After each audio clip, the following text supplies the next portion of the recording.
ನಮಸ್ಕಾರ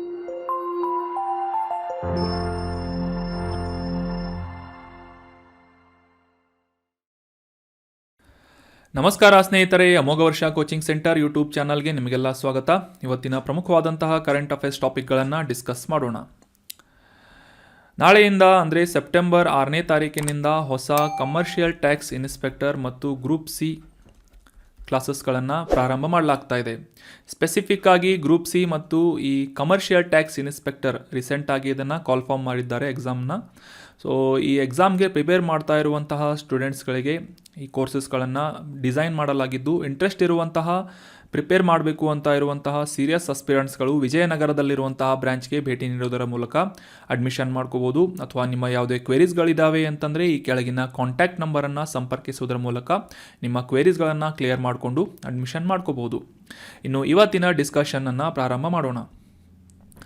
ಲಾಸ್ಟ್ ಸೆಷನ್ನಲ್ಲಿ ಕೇಳಲಾದಂತಹ ಪ್ರಶ್ನೆಯ ಸರಿಯಾದ ಉತ್ತರ ಏನು ಅಂತ ಮೊದಲು ತಿಳಿದುಕೊಳ್ಳೋದಾದರೆ, ಇತ್ತೀಚೆಗೆ ಭೂಕಂಪ ಸಂಭವಿಸಿದಂತಹ ಪ್ರದೇಶ ಕೆರ್ಮಾಡಿಕ್ ದ್ವೀಪಗಳು ಎಲ್ಲಿವೆ ಅಂತ ಪ್ರಶ್ನೆಯನ್ನು ಕೇಳಲಾಗಿತ್ತು.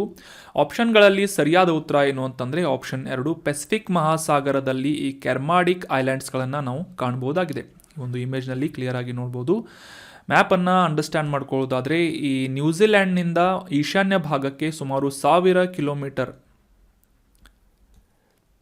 ಕಿಲೋಮೀಟರ್ ದೂರದಲ್ಲಿ ಈ ಕೆರ್ಮಾಡಿಕ್ ದ್ವೀಪಗಳನ್ನು ನಾವು ಗುರುತಿಸಬಹುದಾಗಿದೆ. ಈ ಒಂದು ಪ್ರದೇಶ ಈ ಪೆಸಿಫಿಕ್ ರಿಂಗ್ ಆಫ್ ಫೈರ್ ಅನ್ನುವ ಪ್ರದೇಶದಲ್ಲಿ ಬರುವಂತಹ ಕಾರಣಕ್ಕಾಗಿ ಸಾಕಷ್ಟು ಈ ಒಂದು ಜಿಯಾಲಜಿಕಲ್ಲಿ ಸಾಕಷ್ಟು ಅಸ್ಥಿರತೆಯನ್ನು ಅಥವಾ ಇನ್ಸ್ಟೆಬಿಲಿಟಿಯನ್ನು ಹೊಂದಿದಂತಹ ಪ್ರದೇಶವಾಗಿದ್ದು, ರಿಂಗ್ ಆಫ್ ಫೈರ್ ಪ್ರದೇಶದಲ್ಲಿ ಬರುವಂತಹ ಒಂದು ಪ್ರದೇಶವಾಗಿದೆ ಅಥವಾ ಐಲ್ಯಾಂಡ್ಗಳಾಗಿವೆ. ಹೀಗಾಗಿ ಇತ್ತೀಚೆಗೆ ಈ ಒಂದು ಕೆರ್ಮಾಡಿಕ್ ದ್ವೀಪಗಳಲ್ಲಿ ಭೂಕಂಪ ಸಂಭವಿಸಿತ್ತು ಅಂತ ನಾವು ನ್ಯೂಸ್ನಲ್ಲಿ ಓದಿದ್ವಿ. ಅದೇ ರೀತಿಯಾಗಿ ಈ ಜ್ವಾಲಾಮುಖಿ ಕೂಡ ಸಾಕಷ್ಟು ಆ್ಯಕ್ಟಿವ್ ಆಗಿರುವಂತಹ ಅಥವಾ ಆಲ್ಕ್ಯಾನಿಕ್ ಆ್ಯಕ್ಟಿವಿಟೀಸ್ಗಳು ಸಾಕಷ್ಟು ಸಕ್ರಿಯವಾಗಿರುವಂತಹ ಪ್ರದೇಶ ಈ ಒಂದು ರಿಂಗ್ ಆಫ್ ಫೈರ್ ಆಗಿದೆ ಅಂತ ನಾವು ಜಾಗ್ರಫಿಯಲ್ಲಿ ಓದಿರ್ತೇವೆ. ಸೊ ಈ ಪೆಸಿಫಿಕ್ ಮಹಾಸಾಗರದಲ್ಲಿ ಈ ಕೆರ್ಮಾಡಿಕ್ ದ್ವೀಪಗಳು ಲೊಕೇಟ್ ಆಗಿವೆ ಅಂತ ನಾವು ಅಂಡರ್ಸ್ಟ್ಯಾಂಡ್ ಮಾಡ್ಕೊಂಡ್ವಿ. ಆನ್ಸರ್ ಮಾಡಿದಂಥ ಎಲ್ಲ ಸ್ಟೂಡೆಂಟ್ಸ್ಗಳಿಗೆ congratulations and very well done. ಇದೇ ರೀತಿಯಾಗಿ ಡಿಸ್ಕಷನ್ನಲ್ಲಿ ಭಾಗವಹಿಸ್ತಾ ಇರಿ, ನಿಮ್ಮ ಆನ್ಸರ್ಗಳನ್ನು ಕಮೆಂಟ್ ಮಾಡ್ತಾ ಇರಿ ಅಂತ ಹೇಳ್ತಾ ಇವತ್ತಿನ ಪ್ರಶ್ನೆ ಏನು ಅಂತ ನೋಡೋಣ. ಆನ್ಸರ್ ಮಾಡೋದಕ್ಕೆ ಪ್ರಯತ್ನ ಪಡಿ. ಎನ್ವೈರ್ಮೆಂಟ್ ರಿಲೇಟ್ ಆದಂತಹ ಪ್ರಶ್ನೆಯಾಗಿದ್ದು, ಈ ಪ್ರಸಿದ್ಧ ಸುಲ್ತಾನ್ಪುರ ರಾಷ್ಟ್ರೀಯ ಉದ್ಯಾನವನ ಅಥವಾ ಸುಲ್ತಾನ್ಪುರ ನ್ಯಾಷನಲ್ ಪಾರ್ಕ್ ಎಲ್ಲಿದೆ ಅಂತ ಅಥವಾ ಯಾವ ರಾಜ್ಯದಲ್ಲಿದೆ ಅಂತ ಪ್ರಶ್ನೆ ಇದ್ದು, ಆಪ್ಷನ್ಗಳಲ್ಲಿ ಪಂಜಾಬ್, ಆಪ್ಷನ್ 2 ಹರಿಯಾಣ, ಆಪ್ಷನ್ 3 ರಾಜಸ್ಥಾನ್ ಅಥವಾ ಆಪ್ಷನ್ 4 ಮಧ್ಯಪ್ರದೇಶ್ ಅಂತ ನೀಡಲಾಗಿದೆ. ಸುಲ್ತಾನ್ಪುರ ನ್ಯಾಷನಲ್ ಪಾರ್ಕ್ ಇರುವಂತಹ ರಾಜ್ಯ ಯಾವುದು ಅಂತ ಕಮೆಂಟ್ ಬಾಕ್ಸ್ನಲ್ಲಿ ಕಮೆಂಟ್ ಮಾಡಿ. ನೆಕ್ಸ್ಟ್ ಸೆಷನ್ನಲ್ಲಿ ಇದಕ್ಕೆ ಸಂಬಂಧಪಟ್ಟಂಥ ಮಾಹಿತಿ ಮತ್ತು ಸರಿಯಾದ ಉತ್ತರವನ್ನು ತಿಳಿದುಕೊಳ್ಳೋಣ. ಇನ್ನು ಇವತ್ತಿನ ಮೊದಲನೇ ಆರ್ಟಿಕಲ್ ರೆಡ್ ಬ್ಲಡ್ ಸೆಲ್ ಅಥವಾ ಕೆಂಪು ರಕ್ತ ಕಣಗಳ ಬಗ್ಗೆ ಇದೆ. ಅದಕ್ಕಿಂತ ಮುಂಚೆ ಕಾಂಟೆಕ್ಸ್ಟ್ ಏನು ಅಂತ ಅರ್ಥ ಮಾಡ್ಕೊಳ್ಳೋದಾದರೆ, ಇತ್ತೀಚೆಗೆ ಬಂದಂತಹ ಒಂದು ಅಧ್ಯಯನದ ಮೂಲಕ ಪಬ್ಲಿಷ್ ಮಾಡಲಾದಂತಹ ರಿಪೋರ್ಟ್ನ ಪ್ರಕಾರ ಈ ಆಕ್ಸಿಜನ್ ಡೆಫಿಷಿಯನ್ಸಿ ಅಥವಾ ಆಮ್ಲಜನಕದ ಕೊರತೆಗೆ ಎಕ್ಸ್ಪೋಸ್ ಆದಂತಹ ಕೆಂಪು ರಕ್ತ ಕಣಗಳ ಸಹಾಯದಿಂದ ಈ ಹೃದಯಾಘಾತವನ್ನು ಕಡಿಮೆ ಮಾಡುವಂತಹ ಸಾಧ್ಯತೆ ಇದೆ. ಅಂದರೆ ಈ ಮಯೋಕಾರ್ಡಿಯಲ್ ಇನ್ಫಾರ್ಕ್ಷನ್ ಅಂತ ಇದನ್ನ ಕರೀತಾರೆ, ಹಾರ್ಟ್ ಅಟ್ಯಾಕ್ ಅಂತ. ಸೊ ಈ ಕೆಂಪು ರಕ್ತ ಕಣಗಳು ಆ ವ್ಯಕ್ತಿಯ ಈ ರೆಡ್ ಬ್ಲಡ್ ಸೆಲ್ಗಳು ಆಮ್ಲಜನಕದ ಕೊರತೆಗೆ ಎಕ್ಸ್ಪೋಸ್ ಆದಂತಹ ಸಂದರ್ಭದಲ್ಲಿ ಈ ಹೃದಯಾಘಾತದ ವಿರುದ್ಧ ಆ ವ್ಯಕ್ತಿಯನ್ನು ರಕ್ಷಿಸುತ್ತವೆ ಅಂತ ಒಂದು ವರದಿಯನ್ನು ಪಬ್ಲಿಷ್ ಮಾಡಲಾಗಿತ್ತು. ಸೊ ಹೀಗಾಗಿ ಈ ರೆಡ್ ಬ್ಲಡ್ ಸೆಲ್ಗಳು ನ್ಯೂಸ್ನಲ್ಲಿರುವುದರಿಂದ ಈ ಕೆಂಪು ರಕ್ತ ಕಣಗಳ ಬಗ್ಗೆ GK ಅಥವಾ ಸ್ಟ್ಯಾಟಿಕ್ ಇನ್ಫಾರ್ಮೇಷನ್ಗಳನ್ನು ಈ ಒಂದು ಆರ್ಟಿಕಲ್ನಲ್ಲಿ ಡೀಟೇಲ್ ಆಗಿ ಅಂಡರ್ಸ್ಟ್ಯಾಂಡ್ ಮಾಡ್ಕೊಳ್ಳೋಕ್ಕೆ ಪ್ರಯತ್ನವನ್ನು ಪಡೋಣ.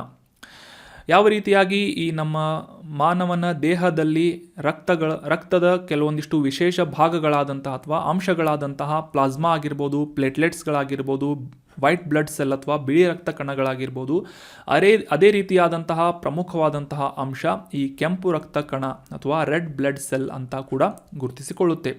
ಇವುಗಳ ಮುಖ್ಯ ಕಾರ್ಯ ಏನು ಅಂತ ತಿಳ್ಕೊಳ್ಳೋದಾದರೆ, ಮಾನವನ ದೇಹದಾದ್ಯಂತ ಎಲ್ಲ ಅಂಗಾಂಶಗಳಿಗೆ ಆಕ್ಸಿಜನ್ ಅಥವಾ ಆಮ್ಲಜನಕವನ್ನು ಸಪ್ಲೈ ಮಾಡುವಂತಹ ಪ್ರಮುಖ ಕಾರ್ಯವನ್ನು ಈ ರೆಡ್ ಬ್ಲಡ್ ಸೆಲ್ಗಳು ನಡೆಸುತ್ತವೆ. ಈ ಒಂದು ಇಮೇಜ್ನಲ್ಲಿ ಕೂಡ ನೋಡ್ಬೋದು ಯಾವ ರೀತಿಯಾಗಿ ಈ ಬ್ಲಡ್ ವೆಸೆಲ್ನಲ್ಲಿ ಅಥವಾ ಈ ರಕ್ತನಾಳಗಳಿಂದ ಈ ರಕ್ತವನ್ನು ಸಾಗಿಸುವಂತಹ ನಿಟ್ಟಿನಲ್ಲಿ ಆಕ್ಸಿಜನ್ನ ಸಪ್ಲೈ ಮಾಡುವಂತಹ ಪ್ರಮುಖ ಕಾರ್ಯವನ್ನು ಈ ರೆಡ್ ಬ್ಲಡ್ ಸೆಲ್ಗಳು ಕ್ಯಾರಿ ಔಟ್ ಮಾಡುತ್ತವೆ.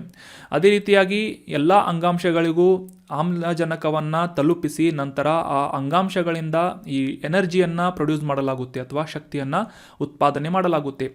ಆ ಒಂದು ಪ್ರಕ್ರಿಯೆಯಲ್ಲಿ ಇಂಗಾಲದ ಡೈಆಕ್ಸೈಡನ್ನು ಆಯಾ ಅಂಗಾಂಶಗಳು ಹೊರಸೂಸಿದಂತಹ ಸಂದರ್ಭದಲ್ಲಿ ಆ ಇಂಗಾಲದ ಡೈಆಕ್ಸೈಡನ್ನು ಮತ್ತೆ ಲಂಗ್ಸ್ಗಳಿಗೆ ಅಥವಾ ಈ ಶ್ವಾಸಕೋಶಗಳಿಗೆ ತಲುಪಿಸಿ ಆ ಒಂದು ಉಸಿರಾಟದ ಪ್ರಕ್ರಿಯೆ ಕಂಪ್ಲೀಟ್ ಆಗುವಂತಹ ನಿಟ್ಟಿನಲ್ಲಿ ಸಹಾಯ ಮಾಡುವಂತಹ ಪ್ರಮುಖ ಅಂಶಗಳು ಯಾವುವು ಅಂತಂದರೆ ಈ ರಕ್ತದಲ್ಲಿರುವಂತಹ ಕೆಂಪು ರಕ್ತ ಕಣಗಳು ಅಥವಾ RBCಗಳಾಗಿವೆ. RCB ಅಲ್ಲ, RBC ಅಂತ. ಸೊ ಇವುಗಳ ಉತ್ಪಾದನೆ ಆಗುವಂತಹ ಒಂದು ಸ್ಥಳ ಯಾವುದು ಅಂತ ತಿಳ್ಕೊಳ್ಳೋದಾದರೆ ಈ ಮೂಳೆ ಮಜ್ಜೆ ಅಥವಾ ಬೋನ್ ಮಾರೋ ಅಂತ ನಾವು ಏನು ಕರಿತೇವೆ ಆ ಒಂದು ಸ್ಥಳದಲ್ಲಿ ಈ ರೆಡ್ ಬ್ಲಡ್ ಸೆಲ್ಗಳ ಉತ್ಪಾದನೆ ಆಗುತ್ತೆ.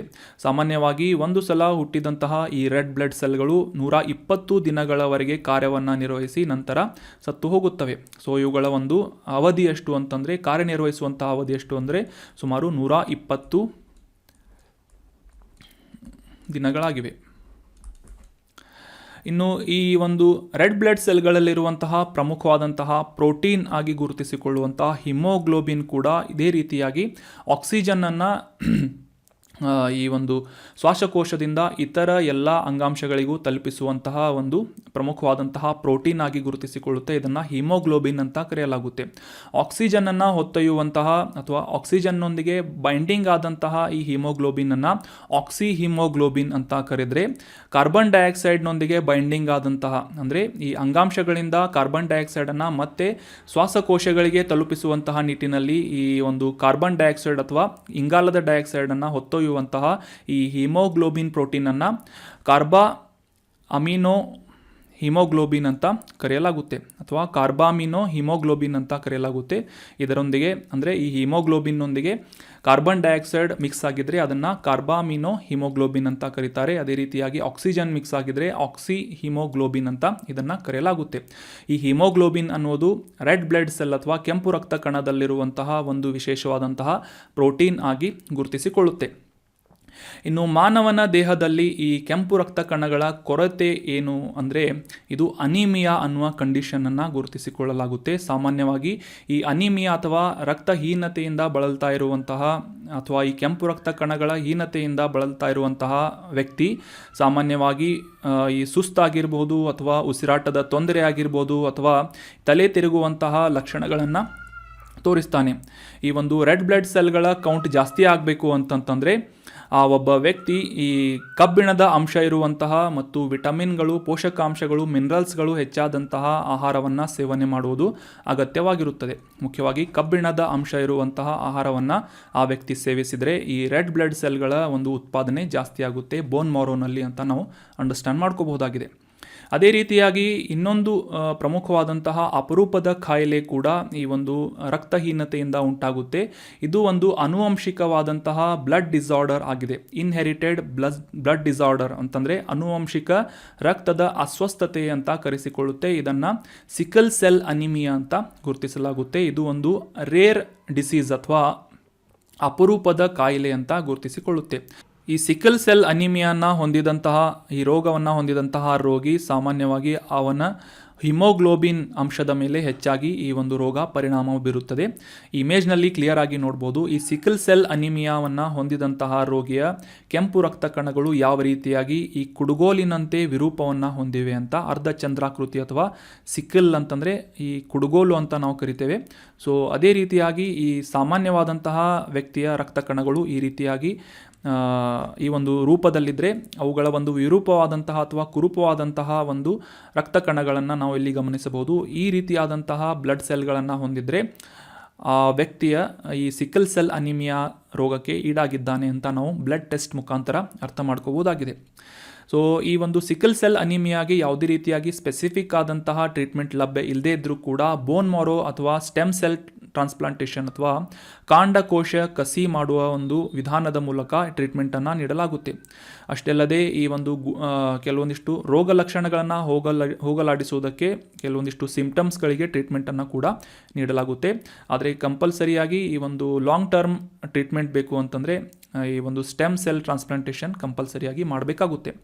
ಈ ಸ್ಟೆಮ್ ಸೆಲ್ ಬಗ್ಗೆ ಮುಂದಿನ ಸ್ಲೈಡ್ನಲ್ಲಿ ಕ್ಲಿಯರ್ ಆಗಿ ಅಂಡರ್ಸ್ಟ್ಯಾಂಡ್ ಮಾಡ್ಕೋಣ. So that was about red blood cells. ಇನ್ನು ಮುಂದಿನ ಆರ್ಟಿಕಲ್ ಸ್ಟೆಮ್ ಸೆಲ್ ಥೆರಪಿ ಬಗ್ಗೆ ಇದೆ. ಇದು ಕೂಡ ಸೈನ್ಸ್ ಆ್ಯಂಡ್ ಟೆಕ್ನಾಲಜಿಗೆ ಸಂಬಂಧಪಟ್ಟಂತಹ ಒಂದು ಪ್ರಮುಖವಾದಂತಹ ಆರ್ಟಿಕಲ್ ಆಗಿದ್ದು, ಸಾಕಷ್ಟು ಬಾರಿ ಸ್ಟೆಮ್ ಸೆಲ್ ಅಥವಾ ಸ್ಟೆಮ್ ಸೆಲ್ ಥೆರಪಿ ಅಂತ ನೀವೆಲ್ಲ ನ್ಯೂಸ್ನಲ್ಲಿ ಓದ್ತಾ ಇರ್ತೀರಿ. ಆದರೆ ಸದ್ಯಕ್ಕೆ ಈ ಒಂದು ಸ್ಟೆಮ್ ಸೆಲ್ ಥೆರಪಿ ನ್ಯೂಸ್ನಲ್ಲಿ ಯಾಕೆ ಇದೆ ಅಂತ ಕಾಂಟೆಕ್ಸ್ಟನ್ನು ಅರ್ಥ ಮಾಡ್ಕೊಳ್ಳೋದಾದರೆ, ಈ ಆಟಿಸಮ್ ಸ್ಪೆಕ್ಟ್ರಮ್ ಡಿಸಾರ್ಡರ್ ASD ಅಂತ ಇದರ ಹೆಸರಾಗಿದೆ. ಇದೊಂದು ರೋಗ. ಆಟಿಸಮ್ ಸ್ಪೆಕ್ಟ್ರಮ್ ಡಿಸಾರ್ಡರ್ ಅನ್ನುವ ರೋಗದಿಂದ ಬಳಲ್ತಾ ಇರುವಂತಹ ಇಬ್ಬರು ಮಕ್ಕಳಿಗೆ ಈ ಸ್ಟೆಮ್ ಸೆಲ್ ಥೆರಪಿಯನ್ನು ನೀಡಲು ಅನುಮತಿಯನ್ನು ನೀಡಲಾಗಿದೆ ಅಂತ ದೆಹಲಿ ಕೋರ್ಟ್ನಿಂದ ಒಂದು ಜಜ್ಮೆಂಟನ್ನು ನೀಡಲಾಗಿದೆ ಅಥವಾ ಸ್ಟೇಟ್ಮೆಂಟನ್ನು ನೀಡಲಾಗಿದೆ. ಸೊ ಈ ಸ್ಟೆಮ್ ಸೆಲ್ ಥೆರಪಿ ಸಾಕಷ್ಟು ಕಾಂಟ್ರವರ್ಷಿಯನ್ನು ಹೊಂದಿರುವಂತಹ ಒಂದು ಟ್ರೀಟ್ಮೆಂಟ್ ಆಗಿದ್ದು, ಇದರ ಮೇಲೆ ಸಾಕಷ್ಟು ಎಥಿಕಲ್ ಬೇಸಿಸ್ ಮೇಲೆ ಸಾಕಷ್ಟು ಕಾಂಟ್ರವರ್ಸಿಗಳನ್ನು ಅಥವಾ ಡಿಬೇಟ್ಗಳನ್ನು ನಡೆಸಲಾಗ್ತಾ ಇರುತ್ತೆ. ಸೊ ಹೀಗಾಗಿ ಈ ಹೈಕೋರ್ಟ್ನಿಂದ ಪರ್ಮಿಷನ್ ಪಡೆದುಕೊಳ್ಳುವಂತಹ ಒಂದು ಅವಶ್ಯಕತೆ ಇರುವುದರಿಂದ ಈ ಸ್ಟೆಮ್ ಸೆಲ್ ಥೆರಪಿ ನೀಡುವಂತಹ ವೈದ್ಯರಿಂದ ಈ ಒಂದು ಪರ್ಮಿಷನನ್ನು ದೆಹಲಿ ಹೈಕೋರ್ಟ್ನಲ್ಲಿ ಕೋರಲಾಗಿತ್ತು. ಆದರೆ ರೀಸೆಂಟಾಗಿ ಈ ಆಟಿಸಮ್ ಸ್ಪೆಕ್ಟ್ರಮ್ ಡಿಸಾರ್ಡರ್ನಿಂದ ಬಳಲ್ತಾ ಇರುವಂತಹ ಇಬ್ಬರು ಮಕ್ಕಳಿಗೆ ಈ ಸ್ಟೆಮ್ ಸೆಲ್ ಥೆರಪಿಯನ್ನು ನೀಡುವುದಕ್ಕೆ ಪರ್ಮಿಷನನ್ನು ನೀಡಲಾಗಿದೆ ಅಂತ ಈ ಹೈಕೋರ್ಟ್ನಿಂದ ಒಂದು ಜಜ್ಮೆಂಟನ್ನು ನೀಡಲಾಗಿದೆ. ಇನ್ನು ಈ ಸ್ಟೆಮ್ ಸೆಲ್ ಥೆರಪಿ ನ್ಯೂಸ್ನಲ್ಲಿರುವುದರಿಂದ ಇದಕ್ಕೆ ಸಂಬಂಧಪಟ್ಟಂತಹ ಕೆಲವೊಂದಿಷ್ಟು ಇಂಪಾರ್ಟೆಂಟ್ ಆದಂತಹ ಮಾಹಿತಿಗಳನ್ನು ಡಿಸ್ಕಸ್ ಮಾಡೋಣ. ಈ ಸ್ಟೆಮ್ ಸೆಲ್ ಥೆರಪಿ ಮುಖ್ಯವಾಗಿ ಅಪರೂಪದ ಕಾಯಿಲೆಗಳಿಂದ ಬಳಲ್ತಾ ಇರುವಂತಹ ವ್ಯಕ್ತಿ ಅಥವಾ ರೇರ್ ಡಿಸೀಸ್ ಅಂತ ಕರಿತೇವೆ. ಸೊ ಆ ವ್ಯಕ್ತಿಯ ಇನ್ಫ್ಲಮೇಷನನ್ನು ಕಡಿಮೆ ಮಾಡುವುದರ ಮೂಲಕ ಆತನ ಡ್ಯಾಮೇಜ್ಡ್ ಆದಂತಹ ಸೆಲ್ಸ್ಗಳು ಅಥವಾ ಹಾನಿಗೊಳಗಾದಂತಹ ಜೀವಕೋಶಗಳಿಗೆ ರೀಜನರೇಟಿವ್ ಆದಂತಹ ಒಂದು ಪ್ರಕ್ರಿಯೆಯನ್ನು ಅಥವಾ ಒಂದು ಚಿಕಿತ್ಸೆಯನ್ನು ನೀಡುವಂತಹ ಮೆಡಿಸಿನ್ ಟೆಕ್ನಿಕ್ ಯಾವುದು ಅಂತಂದರೆ ಸ್ಟೆಮ್ ಸೆಲ್ ಥೆರಪಿಯಾಗಿ ಗುರುತಿಸಿಕೊಳ್ಳುತ್ತೆ. ಇದೇ ಒಂದು ಕಾರಣಕ್ಕಾಗಿ ಸಾಕಷ್ಟು ವಿಶಿಷ್ಟವಾದಂತಹ ಮತ್ತು ಗುಣ ಮಾಡಲು ಡಿಫಿಕಲ್ಟ್ ಆದಂತಹ ಅಥವಾ ಕಠಿಣವಾದಂತಹ ರೋಗಗಳಿಗೆ ಈ ಸ್ಟೆಮ್ ಸೆಲ್ ಥೆರಪಿಯನ್ನು ನೀಡುವುದರ ಮೂಲಕ ಸಾಕಷ್ಟು ಮೆಡಿಕಲ್ ಕಂಡೀಷನ್ಗಳನ್ನು ಟ್ರೀಟ್ಮೆಂಟ್ ಮಾಡಲಾಗುತ್ತದೆ. ಸೊ ಈ ಸ್ಟೆಮ್ ಸೆಲ್ಸ್ಗಳು ಅಂದರೆ ಏನು ಅಂತ ಈ ಇಮೇಜ್ನಲ್ಲಿ ನೀವು ಅಂಡರ್ಸ್ಟ್ಯಾಂಡ್ ಮಾಡ್ಕೊಳ್ಳೋಕ್ಕೆ ಟ್ರೈ ಮಾಡಿ. ಇದು ಒಂದು ಕಚ್ಚಾ ವಸ್ತು ಅಥವಾ ಕಚ್ಚಾ ಜೀವಕೋಶ ಅಂತ ನೀವು ಕನ್ಸಿಡರ್ ಮಾಡಿದರೆ, ಈ ಒಂದು ಕಚ್ಚಾ ವಸ್ತುವನ್ನು ಕೆಲವೊಂದಿಷ್ಟು ವಿಶೇಷವಾದಂತಹ ಟೆಕ್ನಿಕ್ಗಳ ಮೂಲಕ ಲ್ಯಾಬ್ರೇಟರಿಯಲ್ಲಿ ಆಗಿರ್ಬೋದು ಅಥವಾ ಮಾನವನ ದೇಹದಲ್ಲಿ ಆಗಿರ್ಬೋದು ಕೆಲವೊಂದಿಷ್ಟು ಚಿಕಿತ್ಸೆಗಳನ್ನು ನೀಡುವುದರ ಮೂಲಕ ಈ ಒಂದು ಕಚ್ಚಾ ಜೀವಕೋಶವನ್ನು ಇನ್ನೊಂದು ಅಂಗಾಂಶದ ಪ್ರಮುಖ ಜೀವಕೋಶವಾಗಿ ಮಾರ್ಪಡಿಸುವಂತಹ ನಿಟ್ಟಿನಲ್ಲಿ ಈ ಸ್ಟೆಮ್ ಸೆಲ್ಗಳನ್ನು ಬಳಕೆ ಮಾಡಲಾಗುತ್ತೆ. ಅಷ್ಟೇ ಅಲ್ಲದೆ ಈ ಸ್ಟೆಮ್ ಸೆಲ್ಗಳನ್ನು ಇನ್ನೊಂದು ಸ್ಟೆಮ್ ಸೆಲ್ ಆಗಿ ಅಥವಾ ಇನ್ನೊಂದು ಜೀವಕೋಶವಾಗಿ ಕೂಡ ಕನ್ವರ್ಟ್ ಮಾಡುವಂತಹ ಪರಿವರ್ತನೆ ಮಾಡುವಂತಹ ಪ್ರಕ್ರಿಯೆಯನ್ನು ನಡೆಸಲಾಗುತ್ತದೆ. ಇದನ್ನು ಕಾಂಡಕೋಶ ಕಸಿ ಅಥವಾ ಸ್ಟೆಮ್ ಸೆಲ್ ಟ್ರಾನ್ಸ್ಪ್ಲಾಂಟೇಷನ್ ಅಂತ ಈ ಒಂದು ಪ್ರೊಸೆಸನ್ನು ಕರೆಯಲಾಗುತ್ತದೆ. ಸೊ ಆಗಲೇ ಡಿಸ್ಕಸ್ ಮಾಡಿದ ಹಾಗೆ ಇದು ಒಂದು ರಾ ಮಟೀರಿಯಲ್ ಆಗಿ ಅಥವಾ ಒಂದು ಕಚ್ಚಾ ಜೀವಕೋಶವಾಗಿ ಗುರುತಿಸಲಾಗ್ತಾ ಇದೆ. ಸೊ ವಿಶೇಷವಾದಂತಹ ಫಂಕ್ಷನ್ಸ್ಗಳನ್ನು ಕ್ಯಾರಿ ಮಾಡುವುದು. ಫಾರ್ ಎಕ್ಸಾಂಪಲ್, ಈ ಸ್ಟೆಮ್ ಸೆಲ್ಲನ್ನು ಈ ಲ್ಯಾಬೊರೇಟರಿಗಳಲ್ಲಾಗಿರ್ಬೋದು, ಮಾನವನ ದೇಹದಲ್ಲಿ ಆಗಿರ್ಬೋದು, ವಿಶೇಷವಾದಂತಹ ಒಂದು ಟ್ರೀಟ್ಮೆಂಟನ್ನು ನೀಡುವುದರ ಮೂಲಕ ವಿಭಜನೆಯನ್ನು ಮಾಡಲಾಗುತ್ತೆ, ಡಿವೈಡ್ ಮಾಡಲಾಗುತ್ತೆ. ಸೊ ಆ ವಿಭಜನೆ ಮಾಡಿದಂತಹ ಸೆಲ್ಸ್ಗಳನ್ನು ಡಾಟರ್ ಸೆಲ್ ಅಂತ ಕರೆಯಲಾಗುತ್ತೆ ಅಥವಾ ಈ ಎಂಬ್ರಿಯೋ ಸೆಲ್ಸ್ ಅಂತ ಕರೆಯಲಾಗುತ್ತೆ. ಈ ಎಂಬ್ರಿಯೋ ಸೆಲ್ಸ್ ಅಥವಾ ಡಾಟರ್ ಸೆಲ್ಸ್ಗಳನ್ನು ಅವುಗಳ ಒಂದು ವಿಶೇಷವಾದಂತಹ ಒಂದು ಸಾಮರ್ಥ್ಯ ಏನಿರುತ್ತೆ ಅಂತಂದರೆ ಹೊಸ ಸ್ಟೆಮ್ಸ್ಗಳನ್ನು ಉತ್ಪಾದನೆ ಮಾಡುವಂತಹ ಸಾಮರ್ಥ್ಯ. ಅಷ್ಟೇ ಅಲ್ಲದೆ ಈ ಬ್ಲಡ್ ಸೆಲ್ಗಳಾಗಿರ್ಬೋದು ಅಥವಾ ಬ್ರೈನ್ ಸೆಲ್ ಆಗಿರ್ಬೋದು ಮತ್ತು ಹೃದಯದಲ್ಲಿರುವಂತಹ ಮಸಲ್ ಸೆಲ್ ಆಗಿರ್ಬೋದು ಅಥವಾ ಮೂಳೆಯ ಜೀವಕೋಶ ಆಗಿರ್ಬೋದು, ಈ ರೀತಿಯಾದಂತಹ ವಿವಿಧ ರೀತಿಯ ಜೀವಕೋಶಗಳಾಗಿ ಕನ್ವರ್ಟ್ ಮಾಡಿಕೊಳ್ಳುವಂತಹ ಸಾಮರ್ಥ್ಯ. ಈ ಇಮೇಜ್ನಲ್ಲಿ ನೋಡ್ಬೋದು, ನರಕೋಶ ಆಗಿರ್ಬೋದು ಅಥವಾ ಈ ರೆಡ್ ಬ್ಲಡ್ ಸೆಲ್ ಆಗಿರ್ಬೋದು, ಫ್ಯಾಟ್ ಸೆಲ್ಸ್ ಆಗಿರ್ಬೋದು ಅಥವಾ ಕಾರ್ಡಿಯಾಕ್ ಸೆಲ್ಸ್ ಅಂತಂದರೆ ಈ ಹೃದಯದಲ್ಲಿರುವಂತಹ ಸ್ನಾಯುವಿನ ಜೀವಕೋಶ ಆಗಿರ್ಬೋದು, ಈ ರೀತಿಯಾದಂತಹ ಡ್ಯಾಮೇಜ್ ಆದಂತಹ ಸೆಲ್ಸ್ಗಳನ್ನು ರಿಪ್ಲೇಸ್ ಮಾಡುವಂತಹ ನಿಟ್ಟಿನಲ್ಲಿ ಈ ಸೆಲ್ಸ್ಗಳನ್ನು ಅಂದರೆ ಈ ಕಾಂಡಕೋಶಗಳನ್ನು ಡೆವಲಪ್ ಮಾಡಲಾಗುತ್ತೆ. ಲ್ಯಾಬೊರೇಟರಿಯಲ್ಲಿ ಆಗಿರ್ಬೋದು ಅಥವಾ ಮಾನವನ ದೇಹದಲ್ಲಿ ಆಗಿರ್ಬೋದು ಕೆಲವೊಂದಿಷ್ಟು ಟ್ರೀಟ್ಮೆಂಟ್ಗಳನ್ನು ನೀಡಲಾಗುತ್ತೆ. ಸೊ ಈ ರೀತಿಯಾದಂತಹ ಎಂಬ್ರಿಯೋ ಸೆಲ್ಸ್ ಅಥವಾ ಡಾಟರ್ ಸೆಲ್ಸ್ಗಳನ್ನು ಟ್ರೀಟ್ಮೆಂಟ್ ಮಾಡುವುದರ ಮೂಲಕ ಅವುಗಳನ್ನು ಪರಿವರ್ತನೆ ಮಾಡುವಂತಹ ಒಂದು ಸಾಮರ್ಥ್ಯವನ್ನು, ಟೆಕ್ನಾಲಜಿಯನ್ನು ಸ್ಟೆಮ್ ಸೆಲ್ಸ್ ಥೆರಪಿ ಅಂತ ಕರೆಯಲಾಗುತ್ತದೆ. ಸೊ ಅಷ್ಟೇ ಅಲ್ಲದೆ ಈ ರೀತಿಯಾದಂತಹ ಸಾಮರ್ಥ್ಯವನ್ನು ಹೊಂದಿರುವಂತಹ ಮಾನವನ ದೇಹದಲ್ಲಿ ಯಾವುದೇ ರೀತಿಯಾದಂತಹ ಜೀವಕೋಶಗಳು ಈ ಒಂದು ಕಾರ್ಯವನ್ನು ನಿರ್ವಹಿಸುವಂತಹ ಸಾಮರ್ಥ್ಯವನ್ನು ಹೊಂದಿಲ್ಲ. ಸೊ ಹೀಗಾಗಿ ಇವುಗಳನ್ನು ವಿಶೇಷವಾದಂತಹ ಜೀವಕೋಶಗಳು ಅಂತ ಕರೆಯಲಾಗುತ್ತೆ, ಸ್ಟೆಮ್ ಸೆಲ್ಸ್ಗಳನ್ನು ನೆನ್ಪಿಟ್ಕೊಳ್ಳಿ. ಅದೇ ರೀತಿಯಾಗಿ ಇತ್ತೀಚೆಗೆ ಈ ಸ್ಟೆಮ್ ಸೆಲ್ ಥೆರಪಿಯನ್ನು ಈ ಆಟಿಸಮ್ ಸ್ಪೆಕ್ಟ್ರಮ್ ಡಿಸಾರ್ಡರ್ಗೆ ನೀಡಬೇಕು ಅಂತ ಪರ್ಮಿಷನನ್ನು ಕೇಳಲಾಗಿತ್ತು. ದೆಹಲಿ ಹೈಕೋರ್ಟ್ನಿಂದ ಪರ್ಮಿಷನನ್ನು ನೀಡಲಾಗಿದೆ ಅಂತ ಅಂಡರ್ಸ್ಟ್ಯಾಂಡ್ ಮಾಡ್ಕೊಂಡ್ವಿ ಕಾಂಟೆಕ್ಸ್ನಲ್ಲಿ. ಆಟಿಸಮ್ ಸ್ಪೆಕ್ಟ್ರಮ್ ಡಿಸಾರ್ಡರ್ ಅಂದರೆ ಏನು ಅಂತ ತಿಳ್ಕೊಳ್ಳೋದಾದರೆ, ಈ ನರ ರೋಗವಾಗಿ ನ್ಯೂರೋಲಾಜಿಕಲ್ ಆದಂತಹ ಡಿಸಾರ್ಡರ್ ಆಗಿ, ಡೆವಲಪ್ಮೆಂಟಲ್ ಡಿಸಾರ್ಡರ್ ಆಗಿ ಈ ಆಟಿಸಮ್ ಸ್ಪೆಕ್ಟ್ರಮ್ ಡಿಸಾರ್ಡರ್ ಅನ್ನುವ ರೋಗವನ್ನು ಗುರುತಿಸಲಾಗುತ್ತೆ. ಸಾಮಾನ್ಯವಾಗಿ ಈ ರೋಗವನ್ನು ಹೊಂದಿದಂತಹ ವ್ಯಕ್ತಿ ಯಾವುದೇ ರೀತಿಯಾಗಿ ಸರಳವಾಗಿ ಕಮ್ಯುನಿಕೇಟ್ ಅಥವಾ ಸಂವಹನ ಮಾಡುವುದಕ್ಕೆ ಆಗಿರ್ಬೋದು, ಪರಸ್ಪರ ಇಂಟರಾಕ್ಟ್ ಮಾಡುವುದಾಗಿರ್ಬೋದು, ಅಥವಾ ಆತನ ಕಲಿಕೆಯ ಸಾಮರ್ಥ್ಯ ಆಗಿರ್ಬೋದು, ಅಥವಾ ಬಿಹೇವಿಯರಲ್ ಚೇಂಜಸ್ ಆಗಿರ್ಬೋದು, ಈ ರೀತಿಯಾದಂತಹ ಅಸ್ವಸ್ಥತೆಗಳನ್ನು ಹೊಂದುವಂತಹ ವ್ಯಕ್ತಿ ಆಟಿಸಮ್ ಸ್ಪೆಕ್ಟ್ರಮ್ ಡಿಸಾರ್ಡರ್ನಿಂದ ಬಳಲ್ತಾ ಇದ್ದಾನೆ ಅಂತ ನಾವು ಅಂಡರ್ಸ್ಟ್ಯಾಂಡ್ ಮಾಡ್ಕೋಬಹುದಾಗಿದೆ. ಸೊ ಈ ಒಂದು ವಿಶೇಷವಾದಂತಹ ಅಪರೂಪದ ಕಾಯಿಲೆಗೆ ಟ್ರೀಟ್ಮೆಂಟ್ ಮಾಡುವಂತಹ ಉದ್ದೇಶದಿಂದ ಸ್ಟೆಮ್ ಸೆಲ್ ಥೆರಪಿಯನ್ನು ನೀಡಬೇಕು ಅಂತ ಪರ್ಮಿಷನನ್ನು ಕೇಳಲಾಗಿತ್ತು. ಸೊ ಆ ಪರ್ಮಿಷನನ್ನು ದೆಹಲಿ ಹೈಕೋರ್ಟ್ನಿಂದ ನೀಡಲಾಗಿದೆ ಅಂತ ನ್ಯೂಸ್ನಲ್ಲಿ ಡಿಸ್ಕಸ್ ಆಗಿತ್ತು. ಸೊ ಪರ್ಮಿಷನ್ ಕೂಡ ನೀಡಲಾಗಿದೆ. ಸೊ ಸ್ಟೆಮ್ ಸೆಲ್ ಅಂದರೆ ಏನು ಅಂತ ಕ್ಲಿಯರಾಗಿ ನಾವು ಅಂಡರ್ಸ್ಟ್ಯಾಂಡ್ ಮಾಡ್ಕೊಂಡ್ವಿ. ಅಂಡರ್ಸ್ಟ್ಯಾಂಡ್ ಆಗಿಲ್ಲ ಅಂತಂದರೆ ಮತ್ತೊಮ್ಮೆ ವಿಡಿಯೋವನ್ನು ನೋಡಿ ಅದೇ ರೀತಿಯಾಗಿ ಮತ್ತೊಮ್ಮೆ ಕೂಡ ಅಂಡರ್ಸ್ಟ್ಯಾಂಡ್ ಆಗಿಲ್ಲ ಅಂತಂದರೆ ಕಮೆಂಟ್ ಬಾಕ್ಸ್ನಲ್ಲಿ ಕಮೆಂಟ್ ಮಾಡಿ ಮತ್ತೊಮ್ಮೆ ಡಿಸ್ಕಸ್ ಮಾಡೋಣ.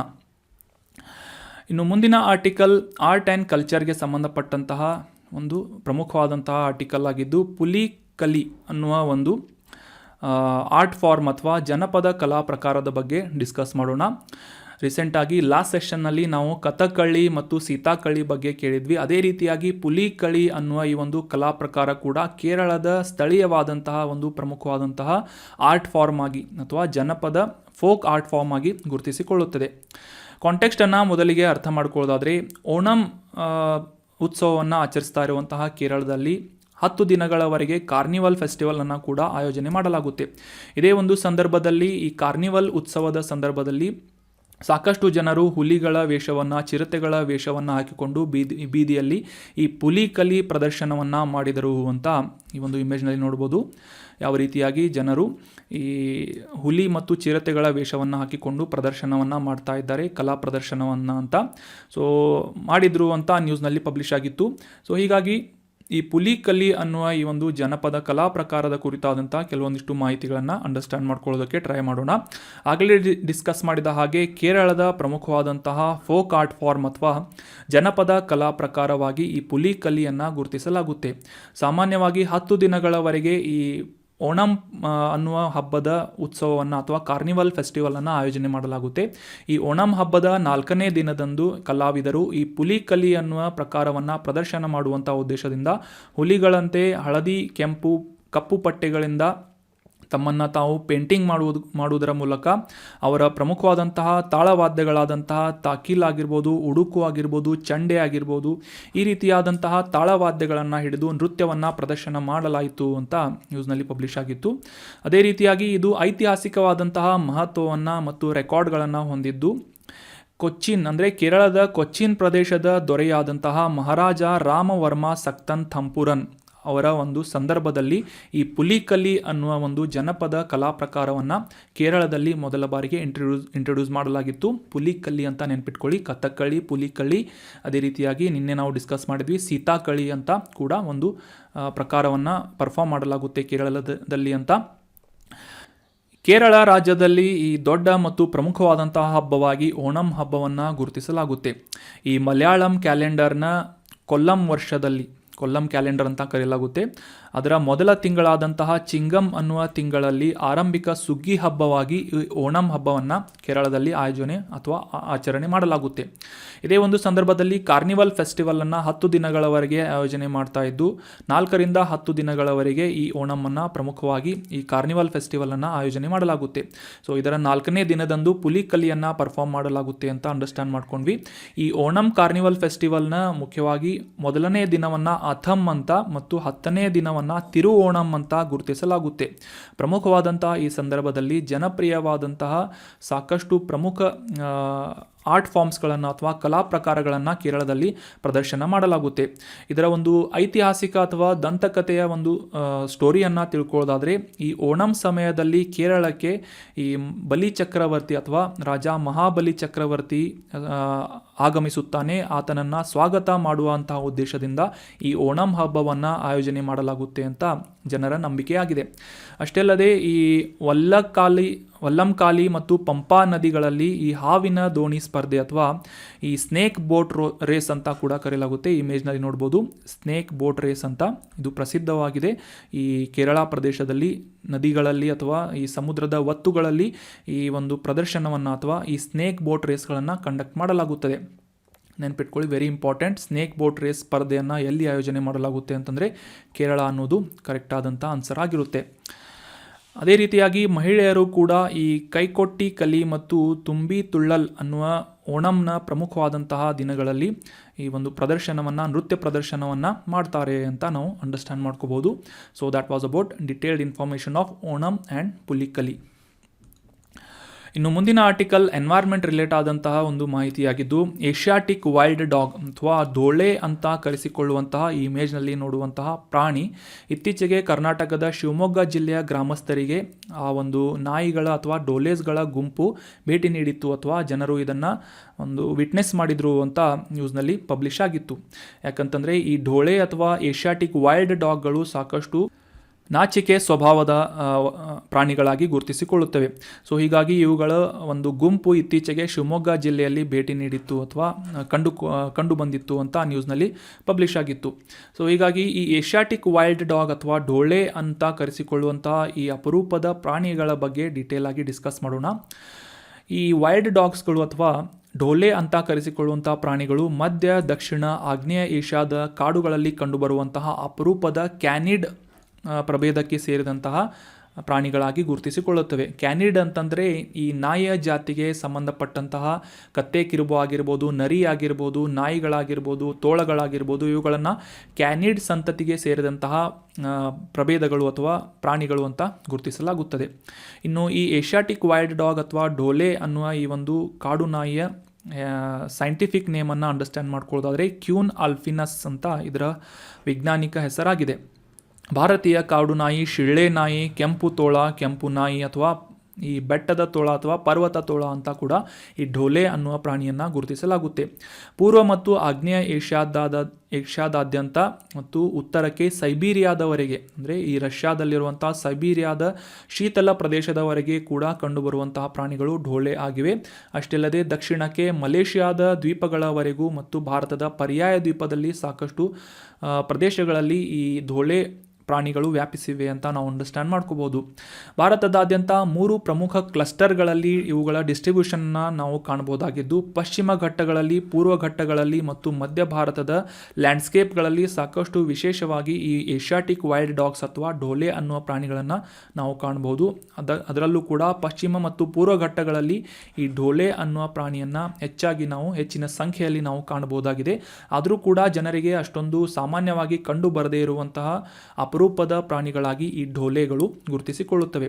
ಇವುಗಳನ್ನು ಒಂದು ಕನ್ಸರ್ವೇಷನ್ ಲಿಸ್ಟ್ನಲ್ಲಿ ನಾವು ಗುರುತಿಸಬಹುದಾದರೆ ಈ international union for conservation of nature IUCN ಕೆಂಪು ಪಟ್ಟಿಯಲ್ಲಿ ಇವುಗಳನ್ನು ಎಂಡೇಂಜರ್ಡ್ ಅಥವಾ ಅಪಾಯದಲ್ಲಿರುವಂತಹ ಪ್ರಭೇದಗಳು ಅಂತ ಗುರುತಿಸಲಾಗಿದೆ. 1972 ವೈಲ್ಡ್ ಲೈಫ್ ಪ್ರೊಟೆಕ್ಷನ್ ಆ್ಯಕ್ಟ್, ನಮ್ಮ ಭಾರತದ ವನ್ಯಜೀವಿ ಸಂರಕ್ಷಣಾ ಕಾಯ್ದೆಯ ಅಡಿಯಲ್ಲಿ ಇವುಗಳನ್ನು ಶೆಡ್ಯೂಲ್ 2ರಲ್ಲಿ ಇನ್ಕ್ಲೂಡ್ ಮಾಡಲಾಗಿದ್ದರೆ ಸೈಟ್ಸ್ನ ಅಪೆಂಡಿಕ್ಸ್ 2ರಲ್ಲಿ ಇವುಗಳ ಒಂದು ಸಂರಕ್ಷಣೆಯ ಸ್ಥಿತಿಯನ್ನು ಇರಿಸಲಾಗಿದೆ. ಶೆಡ್ಯೂಲ್ 2 ಅಂತ ನೀವು ಇಲ್ಲಿ ಕನ್ಸಿಡರ್ ಮಾಡಬೇಕು. ಯಾಕಂತಂದರೆ ಸಾಮಾನ್ಯವಾಗಿ ಈ ಹುಲಿ ಆಗಿರ್ಬೋದು, ಆನೆಗಳಾಗಿರ್ಬೋದು ಅಥವಾ ವಿಶಿಷ್ಟ ಕೆಲವೊಂದಿಷ್ಟು ಬ್ಲ್ಯಾಕ್ ಬಕ್ ಅಂತಂದರೆ ಈ ಕೃಷ್ಣ ಮೃಗ ಆಗಿರ್ಬೋದು, ಗ್ರೇಟ್ ಇಂಡಿಯನ್ ಬಸ್ಟರ್ಡ್ ಆಗಿರ್ಬೋದು, ಈ ರೀತಿಯಾದಂತಹ ಪ್ರಾಣಿ ಪಕ್ಷಿಗಳನ್ನು ಶೆಡ್ಯೂಲ್ 1ರಲ್ಲಿ ಇನ್ಕ್ಲೂಡ್ ಮಾಡಲಾಗಿದೆ. ಇವುಗಳಿಗೆ ಅತಿ ಹೆಚ್ಚಿನ ಒಂದು ಸಂರಕ್ಷಣೆಯನ್ನು ಒದಗಿಸಲಾಗಿದೆ. ಅದೇ ರೀತಿಯಾಗಿ ಢೋಲೆಗಳ ಸಂತತಿ ಹೆಚ್ಚಾಗಿರುವುದರಿಂದ ಇವುಗಳಿಗೆ ಶೆಡ್ಯೂಲ್ 2ರಲ್ಲಿ ಸಂರಕ್ಷಣೆಯನ್ನು ಒದಗಿಸಲಾಗಿದೆ. ಸೈಟ್ಸ್ನ ಅಪೆಂಡಿಕ್ಸ್ 2ರಲ್ಲಿ ಕೂಡ ಇವುಗಳಿಗೆ ಸಂರಕ್ಷಣೆಯನ್ನು ಒದಗಿಸಲಾಗಿದೆ. So that was all about today's discussion. ಈ ಕಂಟೆಂಟನ್ನು ನಿಮ್ಮೆಲ್ಲ ಫ್ರೆಂಡ್ಸ್ಗಳ ಜೊತೆ ಶೇರ್ ಮಾಡಿ. ಅದಕ್ಕಿಂತ ಮುಂಚೆ ಈ ರಿವಿಷನನ್ನು ಪ್ರಶ್ನೋತ್ತರ ರೂಪದಲ್ಲಿ ಅಂಡರ್ಸ್ಟ್ಯಾಂಡ್ ಮಾಡ್ಕೊಳ್ಳೋದಕ್ಕೆ, ರಿವೈಸ್ ಮಾಡೋದಕ್ಕೆ ಟ್ರೈ ಮಾಡೋಣ. ಮೊದಲನೇ ಪ್ರಶ್ನೆ ಏನು ಅಂತಂದರೆ, ಈ ಸಿಕಲ್ ಸೆಲ್ ಅನಿಮಿಯಾ ಕಾಯಿಲೆಗೆ ಈ ಕೆಳಗಿನ ಯಾವ ಕಾರಣವಿದೆ? What is the reason behind sickle cell anaemia ಅಂತ ಪ್ರಶ್ನೆ ಇದ್ದು, ಆಪ್ಷನ್ 1 RBCಗಳ ಕಡಿಮೆ ಕೊರತೆ ಅಂತ ಅಂಡರ್ಸ್ಟ್ಯಾಂಡ್ ಮಾಡ್ಕೋಬೋದು. ಕೆಂಪು ರಕ್ತ ಕಣಗಳ ಕೊರತೆ. ಆಪ್ಷನ್ 2 ಕಡಿಮೆ ವೈಟ್ ಬ್ಲಡ್ ಸೆಲ್ಸ್ ಅಥವಾ ಬಿಳಿ ರಕ್ತ ಕಣಗಳ ಕೊರತೆ. ಆಪ್ಷನ್ 3 ಆನುವಂಶಿಕ ರಕ್ತದ ಅಸ್ವಸ್ಥತೆ. ಆಪ್ಷನ್ 4 ಸೋಂಕಿತ ಸೊಳ್ಳೆಯ ಕಡಿತ ಅಂತ ಇದೆ. ಸೊ ಸರಿಯಾದ ಉತ್ತರ ಏನು ಅಂತಂದರೆ ಸಿಕಲ್ ಸೆಲ್ ಅನಿಮಿಯಾ ಅನ್ನೋದು ಆನುವಂಶಿಕ ರಕ್ತದ ಅಸ್ವಸ್ಥತೆಯಾಗಿದೆ. ಇನ್ಹೆರಿಟೆಡ್ ಬ್ಲಡ್ ಡಿಸಾರ್ಡರ್ ಅಂತ ನಾವು ಅಂಡರ್ಸ್ಟ್ಯಾಂಡ್ ಮಾಡ್ಕೊಂಡ್ವಿ ಈ ಆರ್ಟಿಕಲ್ನಲ್ಲಿ. Sickle cell anaemia is a inherited blood disorder. ಯಾವ ರೀತಿಯಾಗಿ ಈ ಸಾಮಾನ್ಯ ಮನುಷ್ಯನ ರೆಡ್ ಬ್ಲಡ್ ಸೆಲ್ಗಳು ಅಥವಾ ಕೆಂಪು ರಕ್ತ ಕಣಗಳು ಈ ರೂಪದಲ್ಲಿ ಇದ್ದಿದ್ರೆ ಇವುಗಳು ವಿರೂಪಗೊಂಡು ಕುಡುಗೋಲಿನ ಆಕೃತಿ ಅಥವಾ ಅರ್ಧಚಂದ್ರಾಕೃತಿಯ ಆಕೃತಿಯಲ್ಲಿ ರೂಪ ತಾಳುತ್ತವೆ ಅಥವಾ ಮ್ಯೂಟೇಷನನ್ನು ಹೊಂದುತ್ತವೆ. ಇವುಗಳು ಆಕ್ಸಿಜನನ್ನು ಪೂರೈಕೆ ಮಾಡುವುದರಲ್ಲಿ ಸಾಕಷ್ಟು ಕುಂಠಿತವನ್ನು ಕಾಣುತ್ತದೆ ಅಂತ ನಾವು ಅಂಡರ್ಸ್ಟ್ಯಾಂಡ್ ಮಾಡ್ಕೊಂಡ್ವಿ. ಮುಖ್ಯವಾಗಿ ಹಿಮೋಗ್ಲೋಬಿನ್ ಮೇಲೆ ಈ ಸಿಕಲ್ ಸೆಲ್ ಅನಿಮಿಯಾ ಇಂಪ್ಯಾಕ್ಟ್ ಮಾಡುತ್ತದೆ. ಇದಕ್ಕೆ ಟ್ರೀಟ್ಮೆಂಟ್ ಏನು ಅಂತಂದರೆ ಬೋನ್ ಮಾರೋ ಮತ್ತು ಸ್ಟೆಮ್ ಸೆಲ್ ಟ್ರಾನ್ಸ್ಪ್ಲಾಂಟೇಷನ್ ಅಂತ ಕೋಶ ಕಸಿ ಇದರ ಒಂದು ಟ್ರೀಟ್ಮೆಂಟ್ ಆಗಿದೆ ಅಂತ ಅಂಡರ್ಸ್ಟ್ಯಾಂಡ್ ಮಾಡ್ಕೊಂಡ್ವಿ. ಸೊ ಇದು ಒಂದು ಆನುವಂಶಿಕ ರಕ್ತದ ಅಸ್ವಸ್ಥತೆಯಾಗಿದೆ ಅನ್ನೋದು ಸರಿಯಾದಂಥ ಆನ್ಸರ್ ಆಗಿದೆ. ಇನ್ನು ಎರಡನೇ ಪ್ರಶ್ನೆ ಈ UPSC ಮಾಡೆಲ್ ಪ್ರಶ್ನೆಯಾಗಿದ್ದು, with reference to stem cells frequently in news which of the following statement is are are correct ಅಂತ. ಈ ಕೆಳಗಿನ ಯಾವ ಹೇಳಿಕೆ ಸ್ಟೆಮ್ ಸೆಲ್ಸ್ಗಳ ಬಗ್ಗೆ ಅಥವಾ ಕಾಂಡಕೋಶಗಳ ಬಗ್ಗೆ ಸರಿಯಾದಂಥ ಆನ್ಸರ್ ಆಗಿದೆ ಅಂತ ಸ್ಟೇಟ್ಮೆಂಟ್ ಆಗಿದೆ ಅಂತ ಗುರುತಿಸಬೇಕಾಗಿದೆ. ಮೊದಲನೇ ಸ್ಟೇಟ್ಮೆಂಟ್ ಏನು ಅಂತಂದರೆ stem cells can be derived from mammals only. ಅಂದರೆ ಈ ಸಸ್ತನಿಗಳಿಂದ ಮಾತ್ರ ಈ ಸ್ಟೆಮ್ ಸೆಲ್ಸ್ಗಳನ್ನು ಎಕ್ಸ್ಟ್ರಾಕ್ಟ್ ಮಾಡುವುದಕ್ಕೆ ಸಾಧ್ಯ ಅಂತ ಇದೆ. ಆಪ್ಷನ್ ಅಥವಾ statement 2 stem cells can be used for screening new drugs ಅಂತಂದರೆ ಈ ಹೊಸ ಔಷಧಿಗಳನ್ನು ಸಂಶೋಧನೆ ಮಾಡುವುದಕ್ಕೆ ಸ್ಟೆಮ್ ಸೆಲ್ಗಳನ್ನು ಬಳಸಲಾಗುತ್ತೆ ಅಂತ ಇದೆ. ಮೂರನೇ ಸ್ಟೇಟ್ಮೆಂಟ್ ಏನು ಅಂತಂದರೆ ಈ ಮೆಡಿಕಲ್ ಥೆರಪೀಸ್ ಅಥವಾ ವೈದ್ಯಕೀಯ ಚಿಕಿತ್ಸೆಗಳಿಗಾಗಿ ಸ್ಟೆಮ್ ಸೆಲ್ಗಳನ್ನು ಬಳಸಲಾಗುತ್ತೆ ಅಂತ ಮೂರನೇ ಸ್ಟೇಟ್ಮೆಂಟ್ ಇದೆ. ಸೊ ಆಪ್ಷನ್ಗಳಲ್ಲಿ 1 and 2 statements are only correct. Option 2 ಮತ್ತು ಮೂರನೇ ಸ್ಟೇಟ್ಮೆಂಟ್ ಕರೆಕ್ಟ್ ಆಗಿದೆ. ಮೂರನೇ ಆಪ್ಷನ್ ಏನು ಅಂತಂದರೆ third statement is only right. ಅಥವಾ ಆಪ್ಷನ್ 4 ಏನು ಅಂತಂದರೆ 1, 2, 3 ಅಂದರೆ ಮೇಲೆ ತಿಳಿಸಲಾದಂತಹ 3 ಸ್ಟೇಟ್ಮೆಂಟ್ಗಳು ಹೇಳಿಕೆಗಳು ಕೂಡ ಸರಿಯಾಗಿವೆ ಅಂತ ಇದೆ. ಸೊ ಮತ್ತೊಮ್ಮೆ ಇದನ್ನು ಕ್ರಾಸ್ ವೆರಿಫೈ ಮಾಡೋದಾದರೆ ನಾವು ಡಿಸ್ಕಸ್ ಮಾಡಿದ್ವಿ ಸ್ಟೆಮ್ ಸೆಲ್ಗಳ ಬಗ್ಗೆ ಅಂಡರ್ಸ್ಟ್ಯಾಂಡ್ ಮಾಡ್ಕೊಳ್ಳೋದಕ್ಕೆ ಈ ಮೆಡಿಕಲ್ ಥೆರಪೀಸ್ ಅಥವಾ ವೈದ್ಯಕೀಯ ಚಿಕಿತ್ಸೆಗಳಿಗಾಗಿ ಸ್ಟೆಮ್ ಸೆಲ್ಗಳನ್ನು ಬಳಸಲಾಗುತ್ತದೆ ಅಂತ ಇದು ಸರಿಯಾದಂಥ ಸ್ಟೇಟ್ಮೆಂಟ್ ಆಗಿದೆ. ಅದೇ ರೀತಿಯಾಗಿ stem cells can be used for screening new drugs ಅಂದರೆ ಹೊಸ ಔಷಧಿಗಳನ್ನು ಕಂಡುಹಿಡಿಯುವುದಕ್ಕೆ ಸಂಶೋಧನೆ ಮಾಡುವುದಕ್ಕೆ ಸ್ಟೆಮ್ ಸೆಲ್ಸ್ಗಳನ್ನು ಬಳಸಲಾಗುತ್ತೆ ಅಂತ ಅಂಡರ್ಸ್ಟ್ಯಾಂಡ್ ಮಾಡ್ಕೊಂಡ್ವಿ. ಸೊ ಇದು ಕೂಡ ಸರಿಯಾದಂಥ ಸ್ಟೇಟ್ಮೆಂಟ್ ಆಗಿದೆ. ಅದೇ ರೀತಿಯಾಗಿ ಮೊದಲನೇ ಸ್ಟೇಟ್ಮೆಂಟನ್ನು ಅಬ್ಸರ್ವ್ ಮಾಡೋಣ. ಇಲ್ಲಿ ಎಲಿಮಿನೇಟ್ ಮಾಡೋದಾದರೆ 2 ಮತ್ತು 3 ಸರಿಯಾದಂಥ ಸ್ಟೇಟ್ಮೆಂಟ್ ಆಗಿವೆ. ಈ 2, 3 ಮೂರನೇ ಸ್ಟೇಟ್ಮೆಂಟ್ ಇಲ್ಲದೆ ಇರುವಂತಹ ಆಪ್ಷನ್ ಯಾವುದು ಅಂತಂದರೆ 1 ಇದು ಎಲಿಮಿನೇಟ್ ಮಾಡೋಣ 1ನೇದು. ಅದೇ ರೀತಿಯಾಗಿ ಈ 1ನೇ ಸ್ಟೇಟ್ಮೆಂಟ್ ಏನು ಅಂತ ಕ್ರಾಸ್ ವೆರಿಫೈ ಮಾಡೋದಾದರೆ stem cells can be derived from mammals only ಅಂದರೆ ಸಸ್ತನಿಗಳಿಂದ ಮಾತ್ರ ಈ ಕೆಂಪು ರಕ್ತ ಕಣಗಳನ್ನು ಕಾಂಡಕೋಶಗಳನ್ನು ಎಕ್ಸ್ಟ್ರಾಕ್ಟ್ ಮಾಡಲಾಗುತ್ತೆ ಅಂತ ಸ್ಟೇಟ್ಮೆಂಟ್ ಇದ್ದು ಇದು ತಪ್ಪಾದಂಥ ಸ್ಟೇಟ್ಮೆಂಟ್ ಆಗಿದೆ. ಯಾವುದೇ ರೀತಿಯಾದಂಥ ಪ್ರಾಣಿಗಳಿಂದ ಕೂಡ ಈ ಕಾಂಡಕೋಶಗಳನ್ನು ಎಕ್ಸ್ಟ್ರಾಕ್ಟ್ ಮಾಡುವಂಥ ಸಾಧ್ಯತೆ ಇರುತ್ತೆ. ಸೊ ಮೊದಲನೇ ಸ್ಟೇಟ್ಮೆಂಟ್ ರಾಂಗ್ ಆಗುತ್ತೆ. ಉಳಿದಂತೆ 2 and 3 statements are right. Option 2 second and third statement ಅಥವಾ ಹೇಳಿಕೆಗಳು ಕರೆಕ್ಟ್ ಆಗಿವೆ. So option 2 is right answer.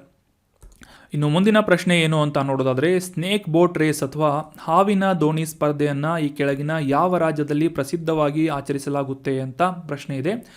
ಆಪ್ಷನ್ಗಳಲ್ಲಿ option 1 Tamil Nadu, option 2 Madhya Pradesh, option 3 Kerala ಅಥವಾ ಆಪ್ಷನ್ 4 ಆಂಧ್ರ ಪ್ರದೇಶ್ ಅಂತ ಇದ್ದು ಸರಿಯಾದ ಉತ್ತರ ಕೇರಳದಲ್ಲಿ ಓಣಂ ಸಂದರ್ಭದಲ್ಲಿ ಈ ಸ್ನೇಕ್ ಬೋಟ್ ರೇಸನ್ನು ಕಂಡಕ್ಟ್ ಮಾಡಲಾಗುತ್ತೆ ಅಂತ ನಾವು ಈ ಒಂದು ಆರ್ಟಿಕಲ್ನಲ್ಲಿ ಡಿಸ್ಕಸ್ ಮಾಡಿದ್ವಿ. ಈ ಒಂದು ಇಮೇಜ್ನಲ್ಲಿ ನೋಡ್ಬೋದು ಈ ರೀತಿಯಾದಂತಹ ಒಂದು ಹಡಗನ್ನು ಸ್ನೇಕ್ ಬೋಟ್ ಅಥವಾ ಹಾವಿನ ದೋಣಿ ಅಂತ ಕರೆಯಲಾಗುತ್ತೆ. ಹಾವು ದೋಣಿ ಅಂತ ಅಂಡರ್ಸ್ಟ್ಯಾಂಡ್ ಮಾಡ್ಕೋಬೋದು. ಇದರ ಒಂದು ರೇಸಿಂಗನ್ನು ಆಯೋಜನೆ ಮಾಡಲಾಗುತ್ತೆ. ಸ್ಪರ್ಧೆಯನ್ನು ಸ್ನೇಕ್ ಬೋಟ್ ರೇಸ್ ಅಂತ ಇದನ್ನು ಗುರುತಿಸಲಾಗುತ್ತೆ. ಇದು ಕೇರಳದಲ್ಲಿ ಪ್ರಸಿದ್ಧವಾದಂತಹ ಒಂದು ಸ್ಪರ್ಧೆಯಾಗಿದೆ. Option 3 Kerala is right answer. ಮುಂದಿನ ಪ್ರಶ್ನೆ ಏನು ಅಂತ ನೋಡೋದಾದರೆ ಏಷ್ಯಾಟಿಕ್ ವೈಲ್ಡ್ ಡಾಗ್ ಅಥವಾ ಢೋಳೆ ಅನ್ನುವ ಪ್ರಾಣಿಗಳ IUCN ಸಂರಕ್ಷಣಾ ಪಟ್ಟಿಯಲ್ಲಿ ಸ್ಥಿತಿ ಏನು, ಇದರ ಒಂದು ಕ್ಯಾಟಗರಿ ಯಾವುದು ಅಂತ ಗುರುತಿಸಬೇಕಾಗಿದೆ. ಆಪ್ಷನ್ 1 ದುರ್ಬಲ ಅಥವಾ ವಲ್ನರೇಬಲ್, ಆಪ್ಷನ್ 2 ಕ್ರಿಟಿಕಲ್ಲಿ ಎಂಡೇಂಜರ್ಡ್ ಅಥವಾ ತೀವ್ರವಾಗಿ ಅಪಾಯದಲ್ಲಿರುವಂತಹ ಪ್ರಭೇದ, ಆಪ್ಷನ್ 3 ಅಪಾಯದಲ್ಲಿದೆ ಅಥವಾ ಎಂಡೇಂಜರ್ಡ್ ಸ್ಪೀಸೀಸ್ ಅಂತ ಇದೆ, ಆಪ್ಷನ್ 4 ಅಳಿದು ಹೋಗಿದೆ ಅಥವಾ ಎಕ್ಸ್ಟಿಂಕ್ಟ್ ಆದಂತಹ ಪ್ರಭೇದವಾಗಿದೆ ಢೋಳೆ ಅಂತ ಆಪ್ಷನ್ ಇದೆ. ಸರಿಯಾದ ಉತ್ತರ ಏನು ಅಂತಂದರೆ ಆಪ್ಷನ್ 3 ಎಂಡೇಂಜರ್ಡ್ ಸ್ಪೀಸೀಸ್ ಅಥವಾ IUCN ಕೆಂಪು ಪಟ್ಟಿಯಲ್ಲಿ ಈ ಢೋಳೆ ಅನ್ನುವ ಪ್ರಾಣಿಯನ್ನು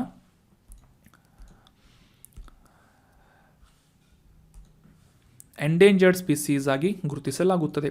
ನಮ್ಮ ಈ ವನ್ಯಜೀವಿ ಸಂರಕ್ಷಣಾ ಕಾಯ್ದೆಯಲ್ಲಿ ಶೆಡ್ಯೂಲ್ 2ರಲ್ಲಿ ಇದನ್ನ ಇನ್ಕ್ಲೂಡ್ ಮಾಡಲಾಗಿದೆ. ಸೈಟ್ಸ್ನ ಅಪೆಂಡಿಕ್ಸ್ನಲ್ಲಿ 2ನೇ ಕ್ಯಾಟಗರಿಯಲ್ಲಿ ಇದರ ಸಂರಕ್ಷಣೆಯನ್ನು ನೀಡಲಾಗಿದೆ ಅಂತ ನಾವು ಅಂಡರ್ಸ್ಟ್ಯಾಂಡ್ ಮಾಡ್ಕೊಂಡ್ವಿ. So endangered species is right answer. Option 3 is right answer. So that was all about today's discussion. ಈ ಕಂಟೆಂಟನ್ನು ನಿಮ್ಮ ಎಲ್ಲ ಫ್ರೆಂಡ್ಸ್ಗಳ ಜೊತೆ ಶೇರ್ ಮಾಡಿ, ಎಲ್ಲ ಆಸ್ಪಿರೆಂಟ್ಸ್ಗಳ ಜೊತೆ ಶೇರ್ ಮಾಡಿ, ಚಾನಲನ್ನು ಸಬ್ಸ್ಕ್ರೈಬ್ ಮಾಡಿ. Thank you so much for joining the discussion. Have an awesome day.